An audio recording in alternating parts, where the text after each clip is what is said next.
Universiteti i Shkodrës Luiq Gurakuqi zhvilloi aktivitetin Dita e Dyerve të Hapura, duke mirëpritur maturantë dhe të interesuar për të njohur nga afër me programet e studimit dhe jetën akademike. Shfrytëzoni këtë ditë sot, që është Dita e Dyerve të Hapura, që do ta kthejmë në traditë për të komunikuar me të gjithë maturantët jo vetëm të qytetit të Shkodrës, por të qarkut dhe përtej, mundësisht të veriut dhe verilinës së vendit, për të komunikuar me stafet tona sot, në mënyrë që të merrni informacionin e duhur për programet e studimit që ne ofrojmë. Puna për ju ka filluar dhe po vazhdon, në mënyrë që bashkia të jetë sa më bashkëpunuese, t'ju ofrojë kushtet më të mira, siç është edhe karta e studentit, e cila garanton shumë të drejta për studentët tanë. Për ne sot është detyrë që ju tregojmë dhe t'ju bëjmë të ditur të gjitha hapësirat, programet e studimit që Universiteti i Shkodrës ju ofron.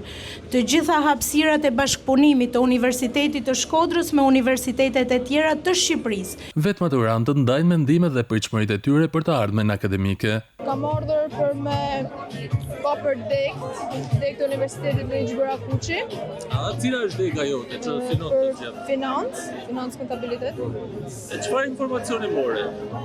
Na folim për mesataren e shkollës, për aktivitetet që marrin pjesë, edhe për mësimuajnje që na japin. Maturantin e shkollën Hamdi Bushati edhe zgjidh degën e ekonomi biznesit në Universitetin Luiq Gurakuqi. Shpresoj që një ditë ëndrrojmë të bëhet realitet. Edhe Universiteti Luiq Gurakuqi në Shkodër është ndër universitetet më të mira për të gjithë nxënësit. Më herë gjatë ditës, rektori Gjurej priti në një takim prefekten e qarkut Shkodër Holta Duda, ku nënshkrua një marrëveshje bashkëpunimi që synon forcimin e lidhjeve mes universitetit dhe institucioneve publike.